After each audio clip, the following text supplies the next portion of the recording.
If you're preparing for the IELTS test, you might well have asked yourself the question, what is this test about? Where did it come from?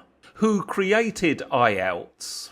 So today, in this video, I'm going to take you back to the very beginning of IELTS. This is the origin story of IELTS, how it evolved, and why it has become such a big test with millions of people taking IELTS every year.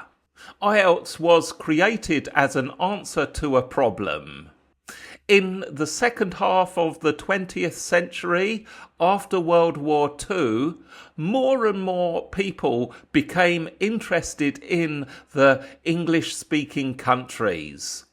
There were three things that people wanted to do.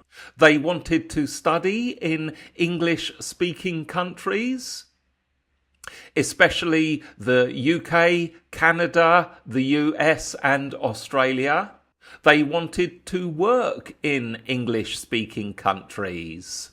And not just work, people wanted to move and live in English-speaking countries like the UK, Canada, Australia and New Zealand. And these countries were also looking for more people to study and live there. Of course, one question that arose as a result of this was this: does this person have enough English to succeed in real life? And of course, the answer is an English test. The problem was, a lot of the tests were just reading and grammar tests. A test was needed that measured real communication in English. So, of course, it needed to cover the four areas of listening, reading, writing and speaking. IELTS did not appear from nowhere. Before IELTS, there was a collection of university English tests that were used. These were mainly written by universities and designed for international students who were thinking of coming to study at their university. At the time, universities tended to focus on the academic skills of just reading and listening in terms of how can this international student understand lectures and the content that we are trying to teach at the university. Quickly, it became obvious that an international student cannot survive if they cannot write and speak clearly in English as well. So this started the push towards a more communication-based test. And the birth of IELTS comes from a test that was developed in 1980 by Cambridge University Press. Not surprisingly, this test was called the ELTS test, English Language Testing System. It didn't have an I at the beginning. It's worth noting that this test was written by Cambridge University Press. This is a separate company, but connected to Cambridge University, owned by the university. But this company already has lots of experience in writing the tests at school for many students.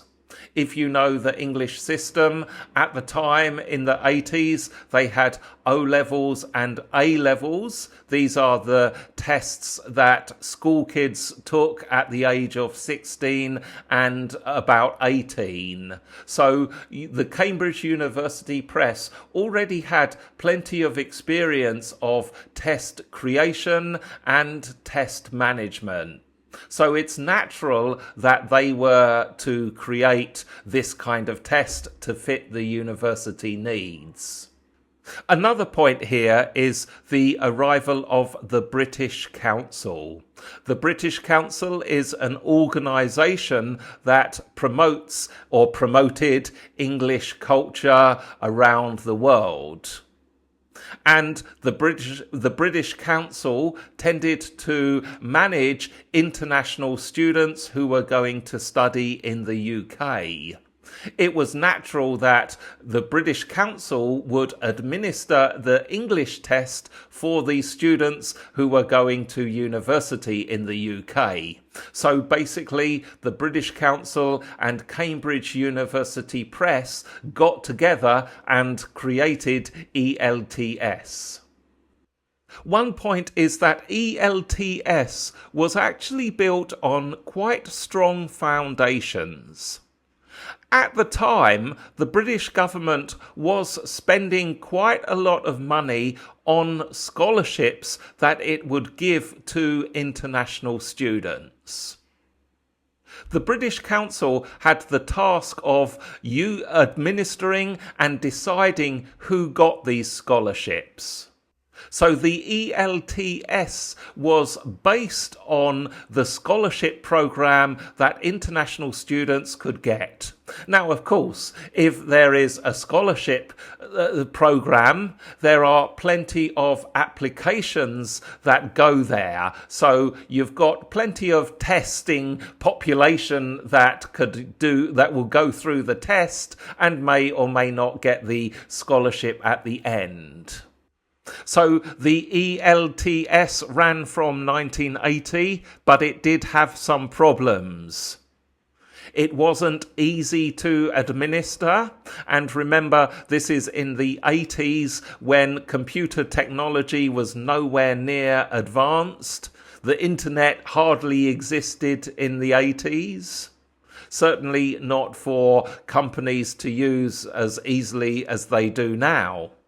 The problem was that ELTS didn't scale easily. They worked on it though, and in 1989 IELTS was established. And most noticeably, IELTS was launched through a partnership that included IDP. And I think IDP were the real boost that was needed. So before IDP came along, it was the British Council were only handling international students going to the UK. And of course, in many regions of the world, international students want to go to Australia.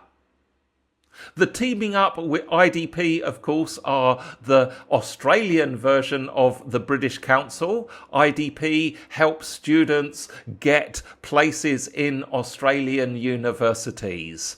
And when IDP came along as the third partner in 1989 to create IELTS, this was the real boost that gave IELTS its international standing and really boosted the performance of the test. In 1989, IELTS started, and by the 90s, IELTS had grown a lot. In fact, a major revision happened in 1995 and onwards. The revision related to how the speaking test was designed, and the whole test for the speaking section was changed in 1995. There were also improvements to the rating criteria that examiners used. And since the IELTS has been going, there have also been changes and developments in what we call standardization, which is to make sure that examiners are conducting and scoring the test in a standard way so that every candidate is treated the same. The redesign in IELTS helped the test become more reliable and easier to administer. As the years have gone on, there have been constant changes, and IELTS is always looking to improve the service. One recent change that you might have noticed is the introduction of the computer-based IELTS. Up to about 2015 or so, the test was all paper-based and you had to do the writing handwritten test, quite a traditional approach. Now, of course, most IELTS test takers will do it on the computer and they will take the test at a computer-based centre using a desktop interface. So, what does this history mean for your preparation? If you know the history of IELTS, then you will understand that it basically answers one important question, which is: can you perform in English in real academic and real-life situations? So, the fastest way to train your skills is to use clear, organised thinking, speak in a way that is natural and well developed, read for speed and accuracy, listen and focus on meaning, not just words. If you want more videos that make IELTS simple and clear, make sure that you subscribe to the IELTS Breakthrough YouTube channel. And also, comment below, what section of IELTS do you find most difficult? Is it the listening, the reading, the writing, or the speaking? In the meantime, have a fantastic day, week, weekend, whatever you're doing. I'll see you in the next video.